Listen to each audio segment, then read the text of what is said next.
Hola, Señor de la Santa Cruz de nuestros enemigos, líbranos, Señor Dios nuestro, en nombre del Padre, del Hijo y del Espíritu Santo. Amén. Señor mío y Dios mío, creo firmemente que estás aquí, que me ves, que me oyes. Te adoro con profunda reverencia. Te pido perdón de mis pecados y gracia para hacer con fruto este rato de oración. Madre mía Inmaculada, San José, mi Padre y Señor, Ángel de mi guarda, interceded por mí.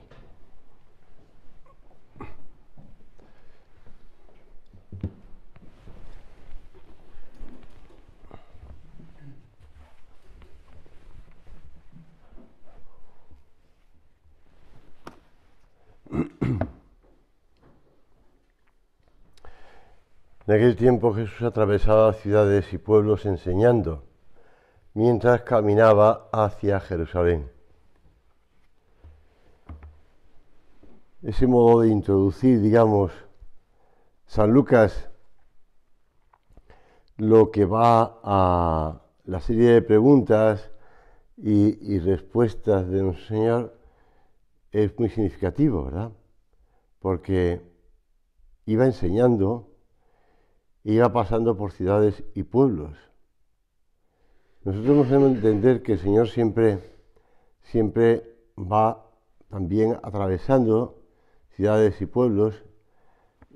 Hay gente que le escucha, hay gente que no le escucha, hay gente que no le entiende, hay gente que, por decirlo así, le ignoran, y otros, en cambio, que, como él cuenta en la parábola de el sembrador, pues uno cae en un terreno, otro cae en otro terreno, uno les hace más caso pero tienen pocas raíces y porque tienen poca tierra. Vamos a escuchar al Señor siempre en la oración con la actitud de querer escucharle y después, sobre todo, querer ponerlo en práctica. Querer ponerlo en práctica. Y uno le dijo: Señor, son pocos los que se salvan. Él les dijo: luchad por entrar por la puerta estrecha, porque os digo, muchos pretenderán entrar y no podrán. Cuando el dueño de la casa se levante y cierre la puerta, os pondréis los que estéis fuera a llamar a la puerta, diciendo: Señor, ábrenos. Y os responderá: no sé de dónde sois. Entonces empezaréis a decir: hemos comido y bebido contigo, ya has enseñado en esas plazas. Y os volverá a decir: no sé de dónde sois, retirad de mí todos los agentes de injusticia. Ahí será el llanto y el rechinar de dientes cuando veáis a Abraham, Isaac y Jacob y a todos los profetas en el reino de Dios, mientras a vosotros os echen fuera. Y vendrán de oriente y occidente, del norte y del sur, y se pondrán a la mesa en el reino de Dios. Hay últimos que serán primeros y primeros que serán últimos. Estas expresiones del Evangelio, de la puerta estrecha, puerta angosta, primeros, últimos que serán primeros y primeros que serán últimos, como la Biblia, es que estaba leyendo ayer un libro sobre pasajes del Antiguo y Nuevo Testamento, dificultades a la hora de entenderlo y explicaciones. Está escrito por un profesor doctor en la Escritura, y entonces él en la introducción habla de muchas frases que hoy día han sido acuñadas, digamos, en el lenguaje popular o en el lenguaje común y que provienen de la Biblia, No solamente estas que te acabo de decir, sino otras muchas. Vale, no solamente nos quedemos en las frases, hay que profundizar en el significado. Estas expresiones, utilizadas por los teólogos para designar la situación del hombre sobre la tierra, el status viatoris la llaman, estado de caminante. Dentro de pocos días tendremos pues el comienzo de noviembre y tendremos la festividad o solemnidad de todos los fieles difuntos y además de todos los santos, perdón, y después la memoria de todos los fieles difuntos. Somos viatores, transeúntes que se dirigen a una meta. Y también creo que no es necesario un esfuerzo mental excesivo para percibir, al menos en sus rasgos generales, que esa situación de provisionalidad que es la vida del hombre sobre la tierra es un hecho casi evidente, por lo que respecta a la condición personal de cada uno de nosotros. Hubo un tiempo en que no existíamos y la historia se iba desarrollando como siempre, a pesar de nuestra no existencia. Nadie nos echó de menos ni nadie podía hacerlo, y dentro de algún tiempo, si mucho o poco, pues siempre es muy poco, apenas un soplo, ¿verdad? El tiempo pasa muy rápido. Ya habremos muerto y podéis tener la completa seguridad de que no pasará absolutamente nada. La vida de la humanidad seguirá más o menos como siempre, y excepto muy pocas personas y por muy poco tiempo, nadie nos echará de menos. La primera consecuencia que de ello se desprende, si nos ponemos a reflexionar, es que esta temporalidad del hombre es un hecho, no una teoría. Un hecho que no depende de nosotros y que nosotros no podemos modificar. Y este hecho nos lleva a una conclusión. No somos unos seres independientes.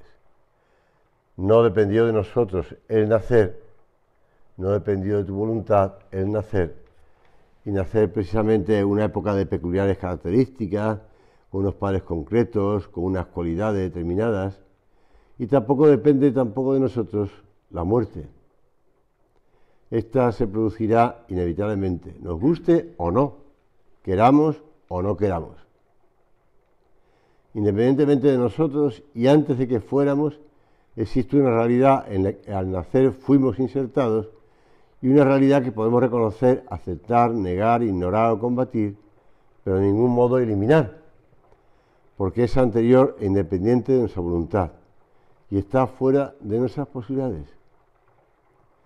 Y este destino es la meta y está al final del camino, no en el camino, sino al final.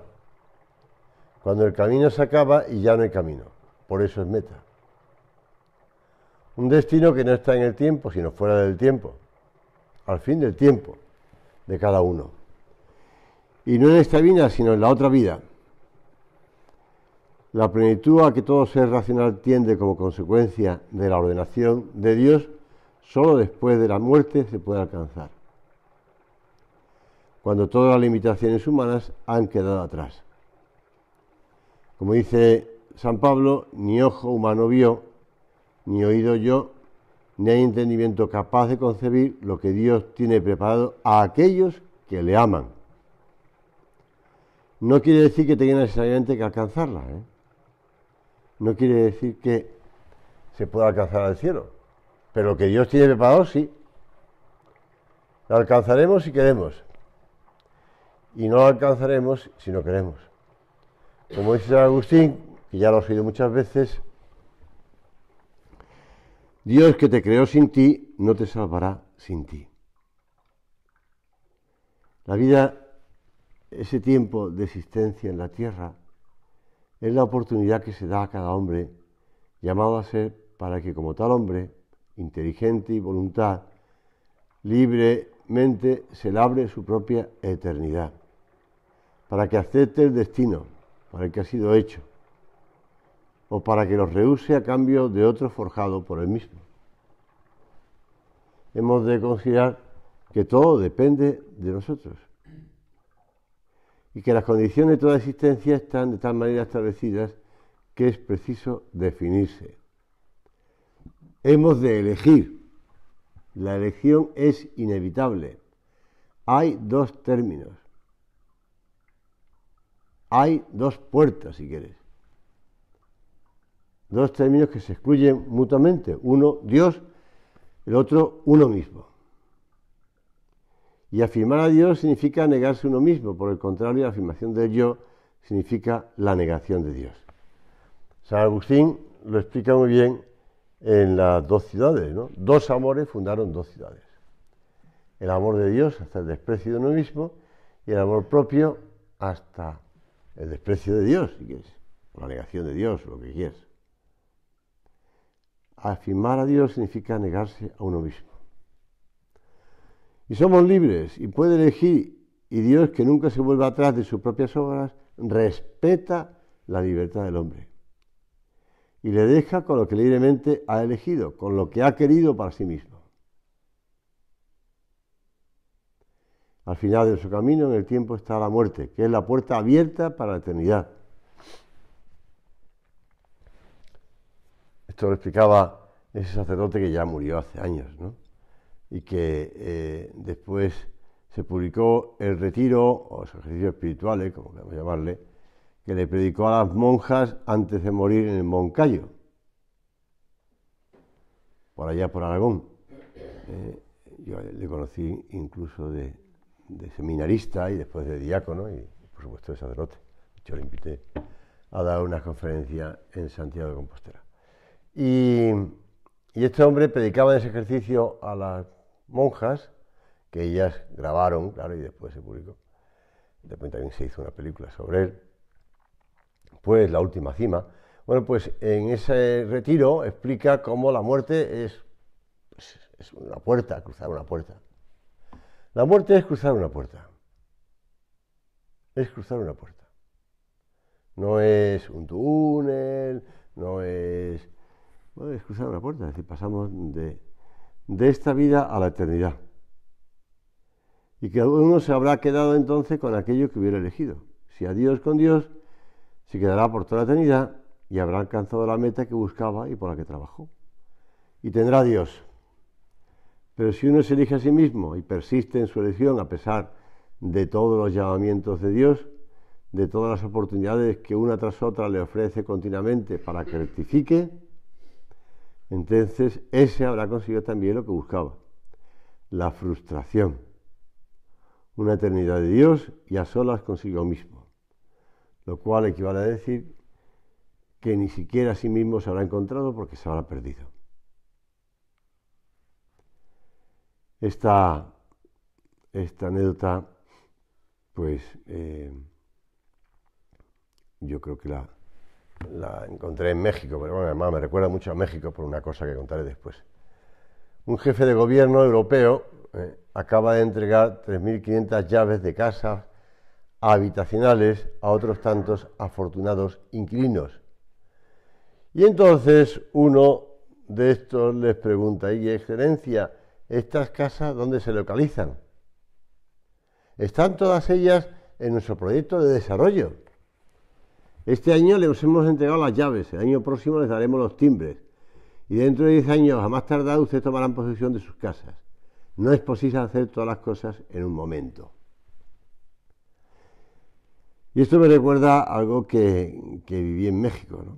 Como, pues, algunas empresas, concretamente una, salió en la prensa, no estoy inventándome nada, pues incluso que cotizó en la bolsa de Nueva York, pues pidiendo préstamos y interviniendo en el mundo de la construcción a alto nivel en América, pues estaba construyendo casas de fantasía. Hasta que alguien me imagino que alguien de las empresas que estaban invirtiendo ahí, pues hicieron fotografías aéreas y comprobaron que donde decían que había unos desarrollos, pues eso, de miles de casas, no había absolutamente nada. Nada. Bueno, pues evidentemente nosotros no vamos a buscar una casa de estas falsas, ¿no? Nosotros vamos a la casa definitiva, que ya está construida, y como dice el Evangelio, pues aproximamos a entrar por la puerta angosta, porque luego ya no podrán, ¿eh? Y hay dos caminos, y solo dos, por los que uno puede discurrir a lo largo de su existencia en la tierra. Y todos los senderos acaban resolviendo en uno u otro. Hay un camino estrecho, el de la negación de uno mismo, y un camino ancho, el de la afirmación del yo. Una puerta angosta, que es Cristo Jesús. Yo soy la puerta, el que por mí entra se salvará. Y una puerta espaciosa, el príncipe de este mundo, incompatible con Cristo, opuesto a Cristo. Un camino estrecho y un camino ancho. Aunque San José María en una de sus homilías habla de aquel escritor que habla de los tres caminos, pero bueno, en el fondo uno es camino pues cuesta arriba, que termina en el vergel, que termina en el paraíso. El otro camino es cuesta abajo, bueno, camino normal o si quieres plano, tal. Y hay un tercer camino que también es cuesta arriba, pero que termina también en un precipicio. Bueno, es lo mismo, dos caminos. Y son muchos los que andan por él, ¿eh? Lógico, es mucho más fácil. Es mucho más fácil. Creo que algo de esto puede deducirse del Evangelio, en el que por 2 veces se alude a la puerta angosta. Y el Señor insiste. En una ocasión Jesús empleó esta expresión para responder a una pregunta no impertinente, pero bueno, un poco indiscreta, que le hizo uno del auditorio. Señor, ¿es verdad que son pocos los que se salvan? Y él, en respuesta, le dijo a los oyentes, esforzaos por entrar por la puerta angosta.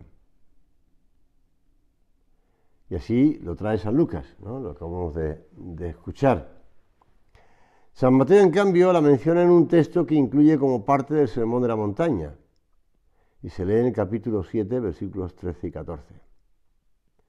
Y es muy significativa que en esa parte dice que muchos buscarán cómo entrar y no podrán. Hombre, no dudo que todo el mundo quiere salvarse, pero lo que está mal es el camino que escogen para salvarse. No es ni siquiera concebible, racionalmente hablando, que haya quien de modo deliberado elija la condenación, pues el mal puro y desnudo nunca puede ser objeto de la voluntad. Solo que esto no nos sirve mucho. Quiere decir que el querer algo teóricamente y en principio no se consigue por eso. Hemos de poner los medios. Los medios. Cuando un estudiante que quiere ser médico no se matricula en medicina, sino en filología clásica, pues lo que hace es estudiar filología clásica, de luego no medicina. Y terminará siendo a lo mejor un buen filólogo, pero no un buen médico. En realidad, si un estudiante se matricula en filología, está demostrando que lo que de verdad quiere es ser filólogo, no médico. Pues igual. Es que yo quiero. ¿Tú qué quieres? Por los medios. Bueno, pero hombre, es que tampoco hay que tomarse las cosas tan tremendas, ¿no? Tampoco hay que exagerar tanto. No cualquiera en medio, sino precisamente los que conducen a lograr la meta que uno busca. De aquí resulta que mirando los medios que un hombre emplea se puede colegir la meta que persigue. Si uno quiere ir a su casa y escoge el camino contrario, pues entonces no quiere ir a su casa. La puerta estrecha. El camino, pues hombre, difícil, la puerta estrecha. Cuando estaba viviendo en Vigo, además al poco tiempo de llegar a Vigo, fuimos del colegio de Fomento, fuimos con un autobús de chavales a Fátima. Y recuerdo que visitando, Fátima y alrededores, porque no solamente estuvimos en Fátima rezando, sino que también estuvimos en algunos lugares de alrededor, como Nazaret, y hay un monasterio que vimos con detalle, que se llama Santa María de Alcobaça, que está a unos 100 kilómetros de Lisboa y más cerca de Fátima. Y allí ocurrió algo que se me quedó en la memoria también porque lo utilizamos de broma con el profesor, ¿eh? Con el profesor que venía con los chavales, porque el profesor era un poco grueso. Y entonces había una puerta estrecha que le hicimos pasar por ella y dijimos, bueno, tampoco es tan estrecha, ¿no? Claro, todos los chavales se reían muchísimo al ver cómo el profesor, haciendo un poco de broma, pues, o mucha broma, pasaba por ahí. Pero es que el otro día, preparando la meditación, encontré una información en Facebook y una fotografía y me llamó la atención. Y es una puerta extremadamente estrecha. Y la que escribe el artículo, que es una chica gallega, la que escribe el artículo en Facebook, pero es un artículo, habla de esto, de que las puertas estrechas, dice, quería recordar que ese tipo de puertas servían para ralentizar al enemigo. Así que me propuse buscar más sobre lo que ya es la publicación histórica del momento en Facebook. Vamos allá. La puerta se encuentra ubicada, esto lo describe ella, en el monasterio de Santa María de Alcobaça, en Portugal. Es una ciudad pequeña. El monasterio, construido en el siglo XII, fue convertido en museo en el siglo XIX y hasta la fecha. De entre sus maravillas arquitectónicas hay una que ha llamado mucho la atención en Facebook en estos últimos días. Una pequeña puerta con arco medio punto, 2 metros de alto y con tan solo 32 centímetros de ancho. Claro, es la misma puerta que nos llamó la atención cuando estábamos allí en el colegio. Dice ella, durante la Edad Media esta puerta habría comunicado con la cocina. Supuestamente, y resumiendo, para evitar la gula entre los monjes se habría decidido construir esta puerta sumamente estrecha, que habría resultado en la imposición de mantener la delgadez para que fuera posible atravesarla. ¿Qué es lo que yo recordaba? Porque las otras puertas del monasterio, que van al claustro, eran anchas, pero esta era estrecha. Entonces todos dijimos, pues esta es la puerta por la que pasan los monjes antes de entrar al comedor o al refectorio. Y si no caben, pues no pueden entrar. La realidad es que la puerta es conocida como a porta pega gordo, traducido, es la puerta de los gordos. Y es una de las zonas más visitadas del monasterio. Yo creo que no es así, Yo creo que no es así. Yo creo que es la puerta que subía por una escalera de piedra hasta el pequeño lugar elevado donde el monje que leía durante la comida. Pero bueno, se ve que el populacho o el pueblo le ha cambiado el sentido y han puesto eso.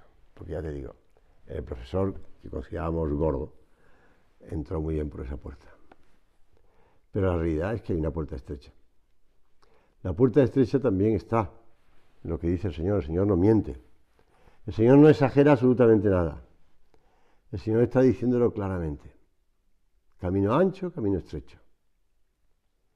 Por eso cuando regateemos un poco al Señor, o nos excusemos, o busquemos explicaciones para cosas que hacemos, pues lo planteemos delante del Señor. Nos lo planteemos delante del Señor. El Concilio Vaticano II explica eso, que el camino que conduce a la puerta al cielo es un camino estrecho y pino, en cambio el camino ancho que conduce a la perdición.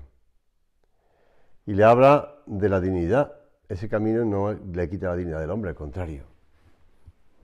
Lo que tiene que hacer el hombre es negarse a sí mismo. ¿Qué es la primera condición que exige el Señor a sus discípulos? Es la afirmación del hombre lo que hoy se busca, encontrarse a sí mismo. No, negarse a sí mismo. Por eso cuando las personas se encuentran a sí mismos, terminan desanimándose. ¿Por qué hay fracaso escolar? ¿Por qué hay sensación de fracaso en la vida? ¿Por qué hay momentos en los que... Yo le comentaba a una persona, es decir, que cómo intentaba ayudar a un familiar y el familiar no quería reconocer lo que estaba haciendo.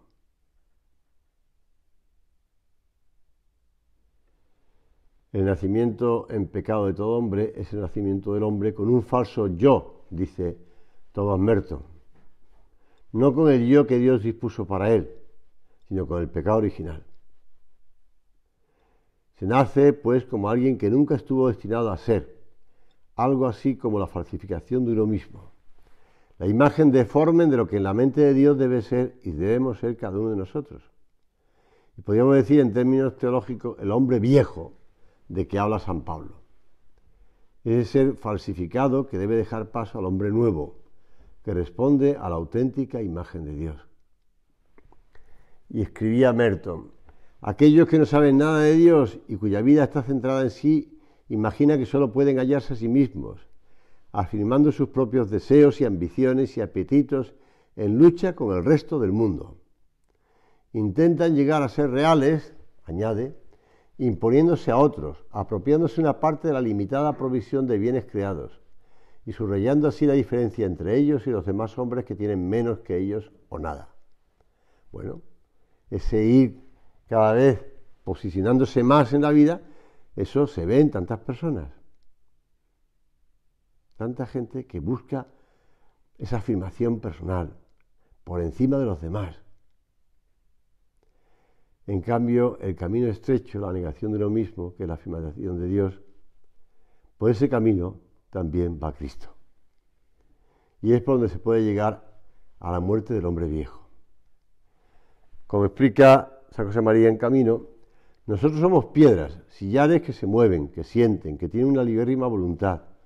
Dios mismo es el cantero que nos quita las esquinas, arreglándonos, modificándonos según Él desea, a golpe de martillo y de cincel. No queramos esquivar su voluntad, porque de cualquier modo no podremos evitar los golpes.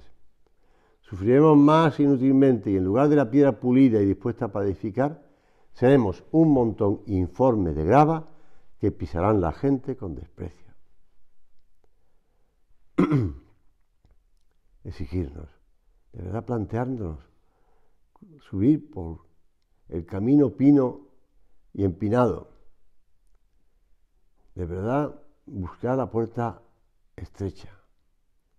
El mundo feliz de Aldous Huxley no es más humano, no es más cordial, es falso.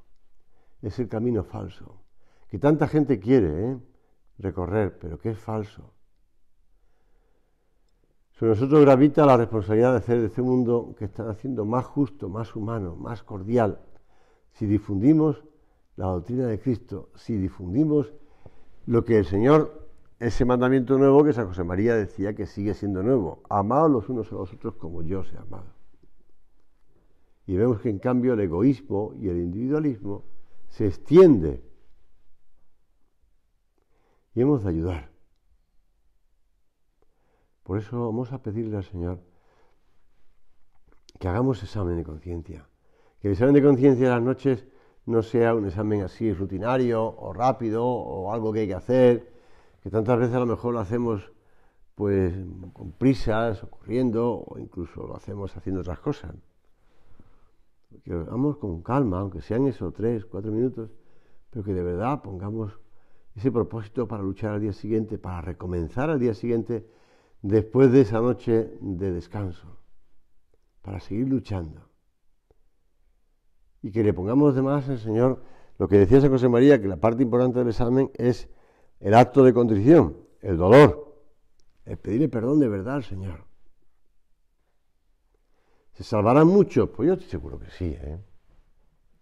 Yo estoy seguro que sí, porque el Señor quiere que el hombre se salve y que llegue al conocimiento de la verdad. El Señor va a poner los medios para ayudar a la gente a que se convierta. Nos ayudará siempre, nos da tantas oportunidades de conversión que yo estoy seguro que mucha gente se salva. Que mucha gente entra por la puerta estrecha. Que el Señor le ayuda a adelgazar. A adelgazar. Pero bueno, que también nosotros tenemos que estar empeñados en ello mismo. Acudimos a la Virgen, rezamos todos los días esa oración. Dum esteteris in conspectu Domini loquaris pro nobis bona. Cuando estés en la presencia de Dios, háblale de nuestras cosas buenas, madre mía, para que nosotros también podamos caer bien al Señor, entre comillas, es decir, que agrademos al Señor porque la Virgen le hable de nuestras cosas buenas. y se anime a seguir ayudándonos y a seguir convirtiéndonos.